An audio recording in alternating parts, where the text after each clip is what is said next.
Hi, good morning.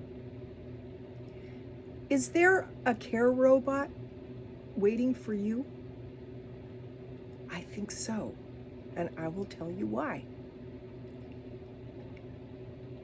First of all, the second half of the boomer generation, which has been called Gen Jones, because we are younger than our older brothers and sisters, and we experienced other things that our brothers and sisters did not experience. So I will talk more about that in another video. But wouldn't it be wonderful, and I do believe this will happen, wouldn't it be wonderful if the government, for those of us on Social Security, provided a Tesla Optimus robot to us, for our care and to keep us in our homes? Why would they do this for us?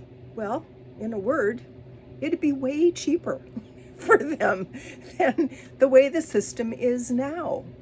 The way the system is now, if you need care and your family can't or doesn't want to provide it, a lot of us will end up in a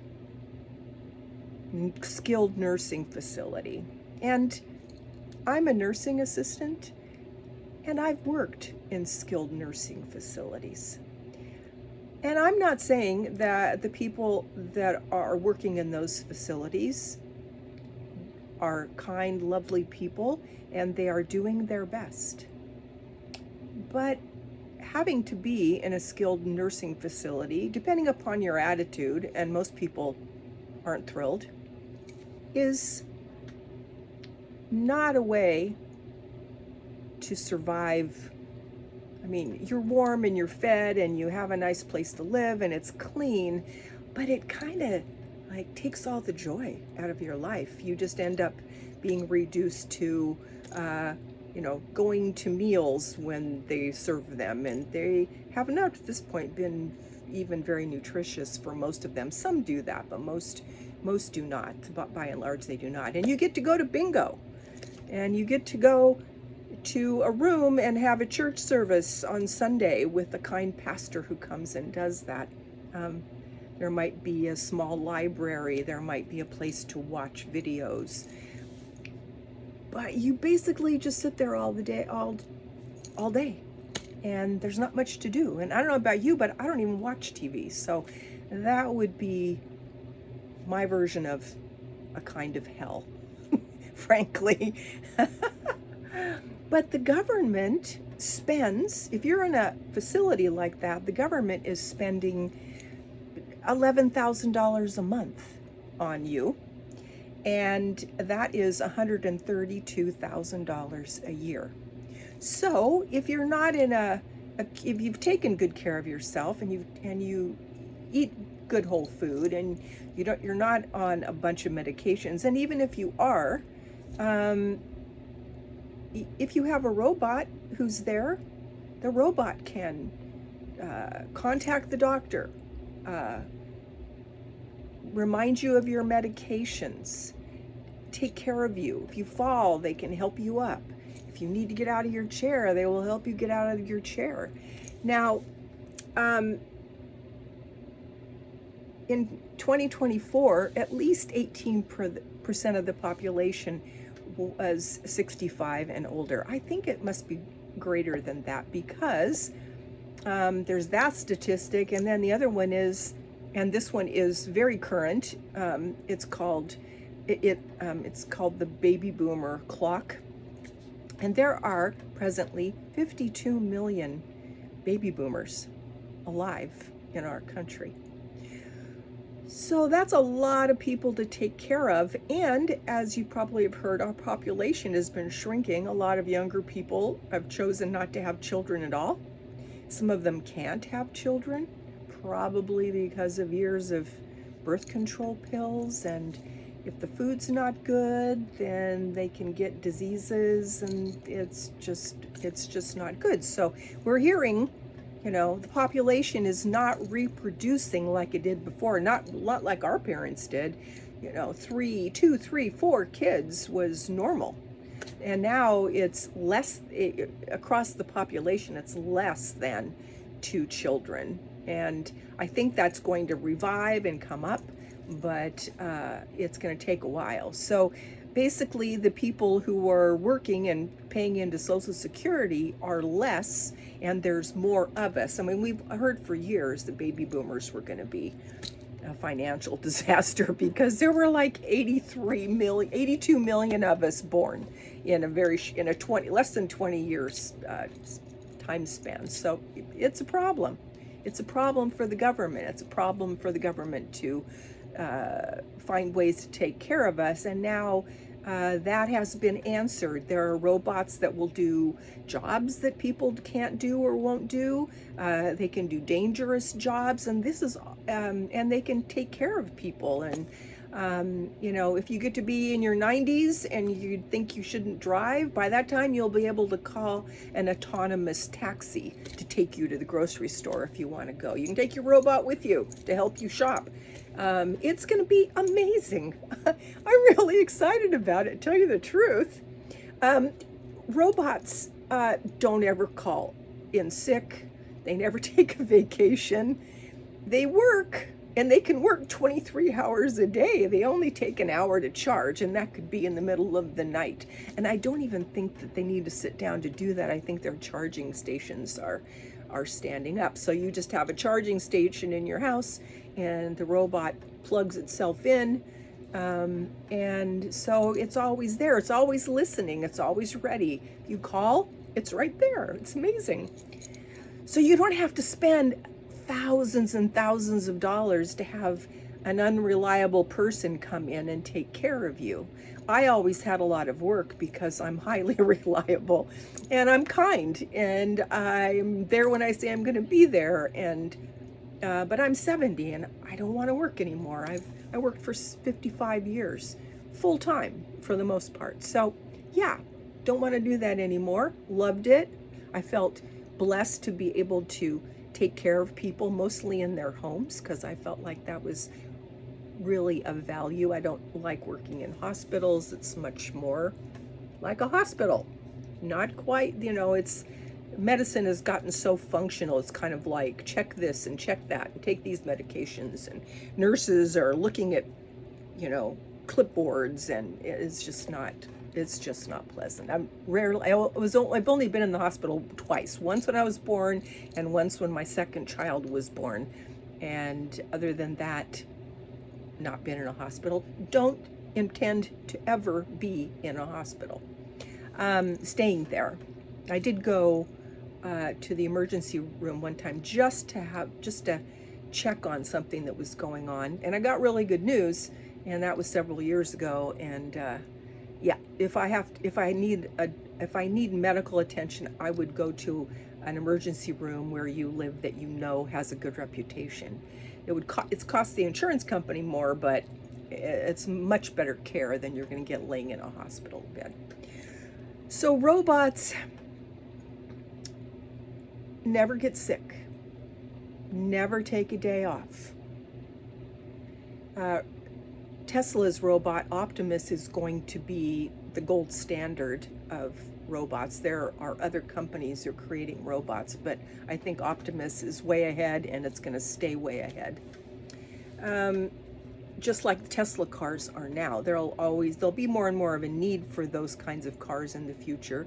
But with all the oil that we found out that we actually have in the country and the world, which turns out oil reproduces itself in the ground. It doesn't go away. So actually, I heard that many years ago. There was a guy named Robert something who was an oil executive, and he said that. And guess what? He died not too long after that. Interesting. So Optimus is presently 5'8" and about 125 pounds, and it can carry 44 pounds of whatever, a 40-pound bag of dog food, groceries, a laundry basket to do your laundry. It could, what I'm excited about now, I don't think I'm going to have a robot for another 5 to 10 years. But when I get one, they'll be even better than they are now. So a robot can help you out of a chair. A robot can bring you tea in the morning and a nice warm robe. You could have, I'm sure it'll be like Siri is now, where you can pick an accent, and you could have a butler named Optimus, or you could call him Gort, like The Day the Earth Stood Still. Remember that movie? Or what else? You could call him Klaatu or Verada or Dicto. You remember that? Gort, or if anything happens to me, tell Gort, Klaatu, Verada, Nikto. And we all memorized that, didn't we? Cracks me up, I still remember that. And this robot can fold clothes. It can delicately break an egg into a pan and cook you breakfast. It can feed and take care of your animals, your pets. And will gladly do this. These robots are engineered for service to us, and to love us and take care of us. How glorious. And I think that probably the first ones won't, but I think they will have the ability to talk, just like Siri does to us. And eventually probably even carry on conversations and tell stories and all kinds of things. Shoot, you could tell your robot and have it record all of your family history so your kids have that. I just thought of that. That would be fabulous. When I was 7, and this is different than my brothers because my brothers were older, and this is the difference between the baby boomers and then the subset of Gen Jones, I watched the Jetsons. They were on the television when I was 7 years old. And I read that there was only actually that one season at the time, and then later, I think in the 80s, they brought it back for a couple of more seasons. So this is why I think I can be so excited about robots, because when I was a child, that was put into my head that we would have robots, right? Just like the Jetsons. So I think another thing that could happen is I like to travel, and it's always a problem because I have pets. If I had a robot, then when I travel, the robot would be there to feed the cats, take care of the dog every day, take the dog for a walk. I mean, all these things they will do. One of my personal favorites is I could put my dishes into the dishwasher, and the robot could take them out and put them away. I don't even have a dishwasher at the moment. I live in a very old house, 75 years old. The house is 5 years older than me. And I didn't put a dishwasher in because it's just me, but it'd still be nice if I could just rinse dishes and put them into a dishwasher. But next house, I'm going to build a small house, I think. So there are going to be so many advantages to having these robots around. And yeah, it'll be a little weird to have this thing walking around your house. And I've heard them, and they do make a lot of swooshing noise. I'm sure that as time goes on, they'll get that all quieted down, and it'll just take time for the technology to come forward. And I don't know how long they last. I mean, I know I think the batteries last for about 5 years, but how long does the body of a robot last? And as a woman, we tend to sort of make everything about emotions. So I would probably be attached to this robot, it'd be my friend. And it's wonderful because there would always be someone there. If my kids needed to find out about me, they could talk to the robot. And it lets my kids live their lives. I've long been thinking about, what am I going to do if I get older? I don't want to go into a rest home. One time my son jokingly, and he really was joking, he said something about, I don't know about you, Mom, we would need to put you in a rest home. And I said, I knew he was joking, but I said, seriously, don't ever put me in a rest home. I would rather die go to a rest home. And if you put me in a rest home, I'll be dead in a year or two, believe me, because that's generally what happens. So anyway, this video was to tell you how excited I am about these robots, and they are coming. They are here. It's not fantasy. And I think that they'll be on the market by 2027. And I would think 5 years from then, just guessing, that the government is going to be talking about putting them in people's homes so they don't have to pay humans to take care of them. Far more effective for the government cost-wise. I mean, no question. So I'm quite sure that will happen. Just a guess, but the numbers make sense. So I hope you enjoyed this. We'll talk about this more as time goes on. Take care of yourselves. God bless. And I'll see you on the next one. Bye-bye.